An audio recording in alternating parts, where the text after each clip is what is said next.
What's going on, everyone? About 66% of stocks in the S&P 500 closed down in the red today. And to be honest with you, the market was a complete chop fest. There wasn't all that crazy movement in either direction. But for today's video, we're going to cover some very interesting charts that show what the market tends to do in situations like this one. And we have a couple stocks setting up in some pretty exciting ways. So make sure to stick with us all the way until the end. We have an exciting week ahead of us, and we have a lot to talk about. Yeah, we definitely do, Mike. Like you said, the S&P 500 was very choppy today. Whenever we look at the SPY, there was that nice push higher at open, and I was like, wow, are we going to start to run up to test those all-time highs? And, you know, we ended up coming right back down under 560 again. So that's going to be a pretty big level to keep our eyes on for the next couple days. But, Mike, the streak that we've been talking about over the past few days is officially over. So with the SPY closing down in the red today, now it wasn't red by a lot, but, you know, minus 0.16%, it was enough, and we did see that close down. There was some interesting stats about some of the longer winning streaks ever in the S&P, and I thought that these were pretty interesting. Honestly, since November 2004 with the 9-day win streak, there wasn't really any in the 2000s. So that would have been a pretty good, I guess, feat to kind of get there in that good way like that. But overall, it's interesting to see the streak breaking, Mike. And I'm sure a lot of traders are a little bit worried in the short term. You know, we have the Jackson Hole Symposium later in the week, and the SPY is pretty close to all-time highs. I'm sure there's a lot of people watching these resistances coming up. Yeah, for those of you who did not watch yesterday's video, the stock market was on an 8 trading day green streak, but like Tom said, that is now over. It's gone. It's done. But with some other good news, though, when we look back at historical data, especially in election years, we can see this year is especially strong. As we can see on the chart, the red line indicates the stock market performance for this year, and all of the gray lines represent other individual election years. At one point this year, the stock market was actually, you know, in the strongest election year ever. Since that point, it is still doing very, very well, but it's not at like the strongest ever anymore. But either way, we could see that during times of strength, historically speaking, strength tends to beget even more strength. And you can see as we get into the months, you know, around like October and, you know, even into September, that's when we do see a little bit of a slowdown or at least chop even in the strongest parts of the year. So we wanted to show everyone this chart now so you could be prepared for, you know, the coming weeks while everyone else is just scrambling without this historical data. Yeah, exactly. And I really do like this chart, Mike. Some of these years that have been the better years, kind of like what we're having now, they actually ended even quite a bit higher from where we are now. Now, there's been a lot of volatility, of course, on the way. So you guys need to keep that in mind that, you know, pullbacks are going to be expected. And that's just part of the stock market here. And even looking at the seasonality, Mike, going back to 1950, you know, August is almost over, right? September's historically since 1950 like the worst month out of the market. So we got to keep that in mind too. And even for election years, it's still not one of the best. So, you know, August is almost over. We're heading into a more volatile month and a time where we do start to see a little bit more pullbacks happen. But I really do like this chart, Mike, that shows a lot of the election years. I think a lot of people are going to be surprised that so many election years do well, right? Because there's so much fear that surrounds election years, but we got to keep in mind that on the historical averages, they're still pretty good. No doubt. And like as we jump back to SPY really quickly, we are very close to record highs. We're like around 1% away from a brand new record high with SPY, and that's awesome. And the past 2 trading weeks have been one of the strongest recoveries the market has had in history, especially when you look at like the volatility index. But with that being said, that doesn't mean to just buy everything and go long everything, you know, 2 weeks after everyone was panicking and calling for emergency Fed rate cuts. But what it does mean is as we look at historical data, whether it be specific to election years like this chart here, or even with just seasonality data like Tom showed here, it's important to understand that we are heading into, you know, a time of the year where the market does tend to get a little bit more choppy and a little bit more bearish. So just be prepared for this going forward and, you know, just understand what the historical data is telling you. But on a better, more positive note, we could see that stocks tend to bottom in October more than like any other time. We could see, looking at this data, going all the way back to 1950, out of all of the major corrections and pullbacks, most of them happened in October. So while we are heading into a crazier time of the year, that's not necessarily a bad thing. There could be a lot of opportunities associated with that. And I know we're talking, a couple weeks out here, but keep in mind that as the market gets choppier and maybe even more bearish, for short-term traders, that can present more opportunity than any other markets, because implied volatility starts to shoot up again, and the moves just start to get like crazier and, more exponential, unlike the chop that we saw today. Yeah, and I really like this as well. To see October bottoming, that's a great sign. And, a lot of traders are going to say like, oh my gosh, Mike and Tom, you're the doom and gloom guys out there. You're saying September is going to be red. That we're not necessarily saying that either. We're just kind of showing you the data and saying like, hey, this is what historically has happened. You can take the data for how you want. Every year is different. Not everything's the same, but we have seen periods this year, Mike, like, for example, like April and heading into May, where we started to see the market pull back a bit there. And I think a lot of people were kind of expecting that because of just, the historical data and everything associated with that. We need to be a little bit more careful here as we get into September, but it's not all doom and gloom. It's good to see that October does historically tend to be a good spot for a bottom because, going back to the seasonality chart, I know that November is like the best month for the stock market. So keep that in mind too, that, we could be seeing maybe a bit of like a slowdown in the market, but who knows, maybe by November to the end of the year, we'll be making new highs. Yeah, we will see. But as we look at SPY right now, today was pretty choppy, and it's not all that surprising to see that, given that we have some major events on the schedule for the week. And while the main star of the show will happen on Friday, we do have some action scheduled for tomorrow too.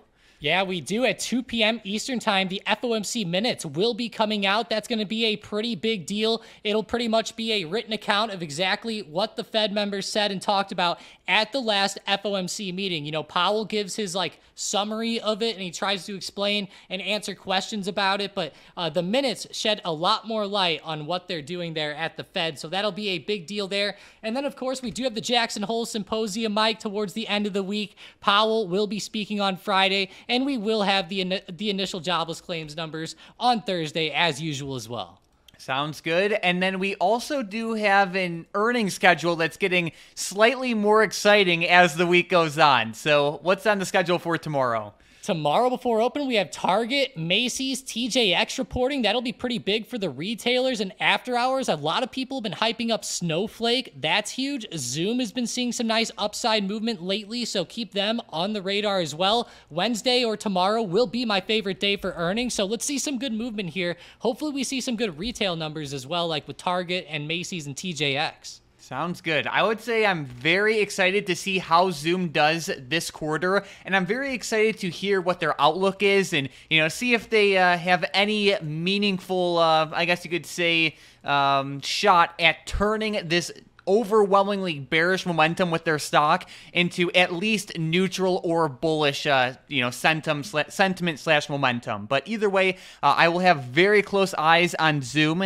as the stock is already starting to rally ahead of the earnings report. And, when this stock does report like any meaningful news or just, when there's actual action going on with the stock, it does move in a very good way. It's just over the past couple of years, it has been nonstop, overwhelmingly bearish. Yeah, it really has, and it's a stock that I think a lot of people are kind of surprised about. Obviously, I think that people realized it was overvalued whenever it was at 300, 400 a share, right? I think that lately a lot of people have been kind of upset with it as well. It's been really falling off, and it just hasn't gotten that hype following COVID. And Mike, whenever we see their earnings, they always normally report good growth, with their customers and people spending over 100K and etc. with them. So I always feel like the earnings are pretty good, but Obviously, as we know, and fundamentals play a big role in this, but these stocks need a lot of hype, and sometimes traders are a little bit irrational, but it'll definitely be an interesting report there. I know a lot of people have also been watching Snowflake, and Snowflake's been coming up off of its recent low as well. This is another stock, Mike, that has been getting taken to the woodshed, so to say. True that. And then I know this stock is not earnings specific, but I saw more news with it today where I can't help but mention it. Tom, what's going on with Boeing? Oh my gosh, Boeing has some more bad news. So as if Boeing couldn't have any more bad news this year, well, they just did it again. So they've been having problems with their with a lot of their aircrafts, to say the least, and it looks like they're actually pausing tests of some of their newer aircrafts that after finding damage to one of the jet's structures, which I thought was extremely interesting, right? They're testing out some new aircraft, and they can't even get the structure of the jet right, But I better not say anything bad, Mike. You know what happens to people who say bad things about Boeing. They mysteriously, we'll call, disappear. So, so either way, this is some more news with Boeing. Looking at the stock, the sentiment is just getting worse and worse. The stock closed down today by around 4%. And while it's not at direct recent lows, it's still very close to its recent lows, and then this news just doesn't help the sentiment at all. So just keep Boeing close on watch. In the same way where Zoom has had just beyond bearish sentiment, Boeing is kind of in the middle of that process. So keep Boeing close on watch. There's been a lot of bearish sentiment associated with this stock all year long, and it at least appears to be only getting worse and worse. So keep it on watch in a bearish way going forward. But then, Tom, jumping back to SPY, what would you say are the key levels to watch for both directions tomorrow? We're very close to all-time highs, but at the same time, clearly we could see that we do have some profit taking coming into play. Yeah, we do. 560 ended up holding up pretty well today. As I look at the high of day today, it got really close to 561. So I'm going to really watch 560.80 to 561 is a pretty good resistance for tomorrow. If the SPY can't break that, I don't really see any reason in getting too bullish with it, especially considering how close we are to that top. But if we do break out there, I have a few levels before the next all-time high. So 562.50, 563.50, and then 565, which is pretty much the all-time high, are next. Now, if the SPY keeps pulling back and we break under 558, I'm watching 556.80 to 557, 555, 554, and then 552 to the downside. If we start falling more than that, Mike, we're going to have a pretty bloody day, down around 550, 548. But there's a lot of levels on the chart. Go ahead and screenshot it if you want to. But we're not far off the all-time highs, Mike. One more good green day, and we'll be there.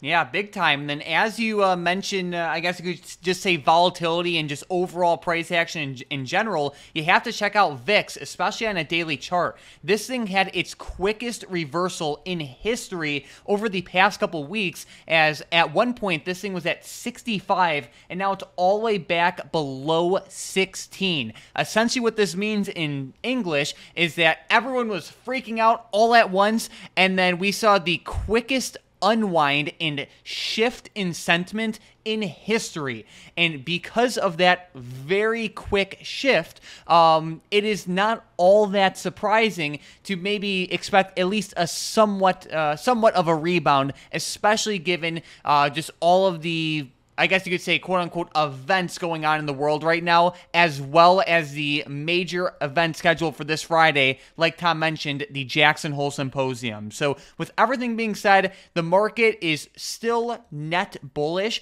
but be very careful as we go into these next couple trading days, given the crazy volatility and reversal of it that we've seen over the past couple weeks, as well as the key events on the lineup. But besides that, Tom, we are all clear for the good stuff, or the good part of the video, which are some setups and predictions. A stock I'm watching very closely right now is TSM, and it is to the downside.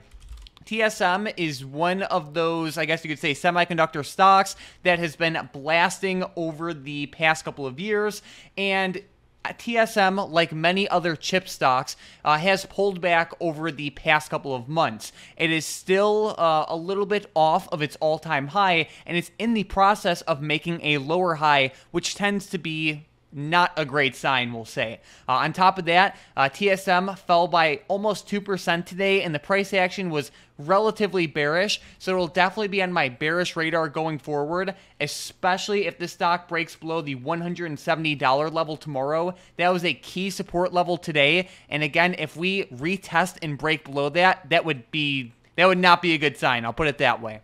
Yeah, it definitely wouldn't. 170 is a pretty big area of support. If that does give out, I think that we'll see a pretty big sell-off ending up coming in.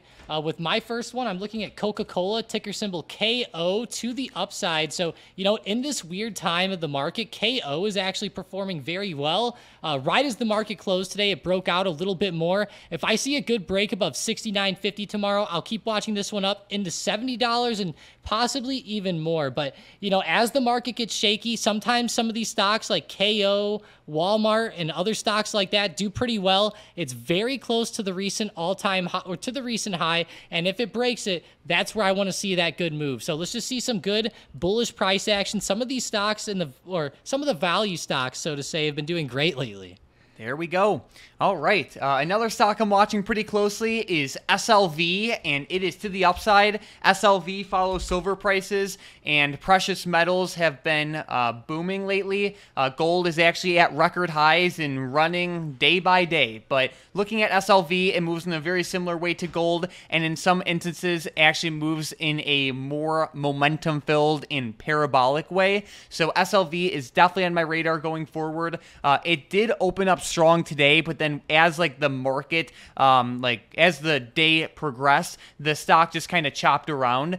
But either way, the price action has been very strong over the past couple of weeks, and I really like the way it's trending. So SLV is definitely on my bullish radar, not only for tomorrow, but even for the next couple of weeks. Yeah, it's still looking pretty good. I know that it pulled back a little bit today, but still ended up in the green, which is a good sign. And, there's going to be pullbacks on the way up. So I'm definitely still bullish on silver myself. I'll keep it on the radar. With my next play, I'm looking at Coinbase, and Mike and I actually had to go fight this. We had to go have a fight tonight to decide on who was going to pick Coinbase, but we both loved it. It's under $200, and we're going to use that as a major resistance. Going to the book map, 200 gave out very early this morning, and we ended up seeing a pretty good move below that.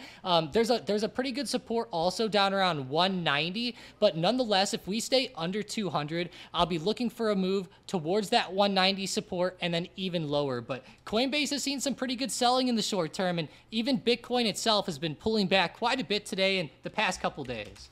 Yeah, like Tom said, he beat me to the setup. He noted it down before me, but I definitely am a fan of this setup as well. Coinbase showed a lot of bearish price action today, and it has also been making just lower highs in general. So either way, this stock will definitely be close on my radar as well. But Tom, besides that, we are all set for today's momentum plays. And with the first one, we have Bank of America to the downside. Yeah, the banks really pulled back today, specifically early in the morning. If Bank of America falls back under 38.50, then keep watching them down. That's a pretty good intraday area of support. But overall, the banks were having a pretty rough day.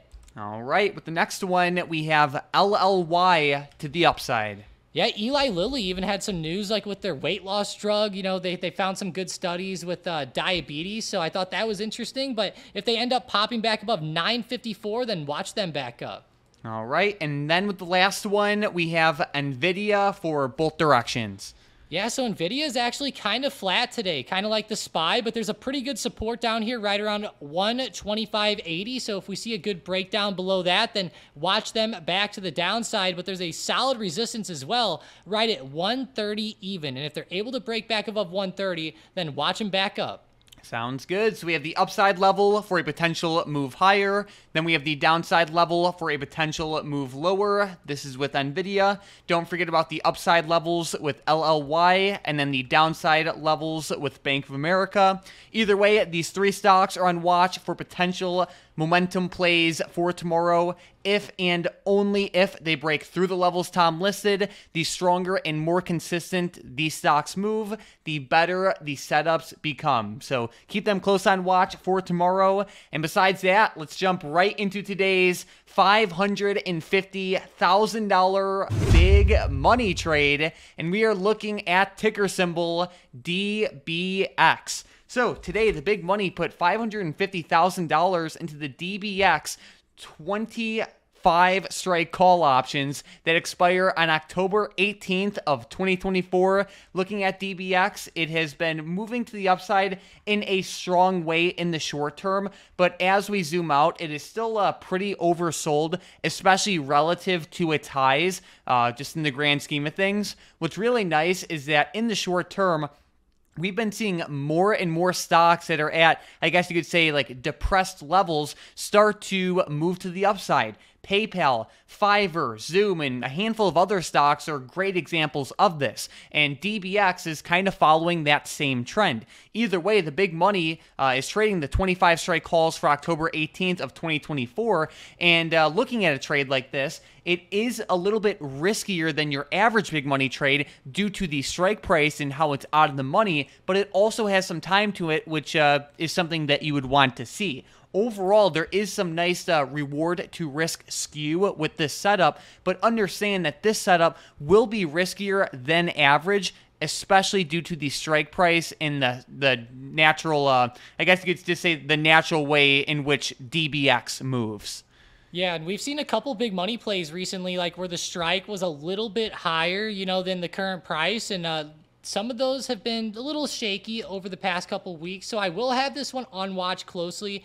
But at the same time, with DBX, with how much it moves, realistically, I guess we could be to $25 in just like a week or two, and there's like a couple months still of time on this option, so keep that in mind. But nonetheless, DBX has been coming up. We've been seeing a lot of these more like growth-related companies that have been beaten down lately, starting to recover, and DBX is one of those, kind of like what we've seen with PayPal, Square, and a few others over the past few weeks. But I really do like this play, Mike. I know that the strike seems a little bit far out of the money, but I think that as long as you have enough time on this one, it's a good way to go. Now, of course, realize the big money probably won't be looking for this to necessarily rise tomorrow, but over the next couple to a few weeks. All right, so either way, keep this stock close on watch going forward. But as we head into the market over these next couple days, there's going to be a lot of big moves. There's going to be a lot of action, but it's important to trade in a smart, strategic way, especially ahead of this Jackson Hole Symposium event. This is a big event. As we talked about earlier in the week, just 2 years ago at the Jackson Hole Symposium, the market went absolutely ballistic. To be more specific, it was August 26th of 2022. It was just what appeared to be a normal trading day. Powell came out firing, and the market shifted very, very quickly, and it set the tone for the rest of the year as well. So let's be prepared. Let's trade in a smart way heading into this week's event. There should be a lot of great moves, and we're still very close to like all-time highs on SPY, which is good. But at the same time, we've seen a lot of craziness over these past couple weeks, not only in terms of like the big drop we saw, I guess you could say in the beginning of August, but then I guess you could say, quickest recovery ever with the weeks following it. So I hope you guys are excited as we are. There's a lot of great action in the market right now. If you guys are new to the channel, consider demolishing that subscribe button to get our videos recommended to you more often. If you do that, you'll see charts that you would have never otherwise seen, like the ones we covered today, whether it be with the election years, seasonality data, or honestly anything else. On top of that, we cover big money trades and good setups to keep on watch every single video. So consider joining the Stocked Up crew by destroying the subscribe button. But we also want to give a giant shout out to today's member of the day, Slayer, in the Stocked Up Discord. They had a great post in the Profits channel today, and they've been a great member of the community for a couple months now. So keep up all the great work, and again, we love to see screenshots like this one. Last but not least, if you guys have not already tried out Bookmap, definitely try it out. It'll be that first link in the description in the comments down below. It allows you to see exactly where buy orders and sell orders are at, so you can have a better idea of where to take profits, cut losses,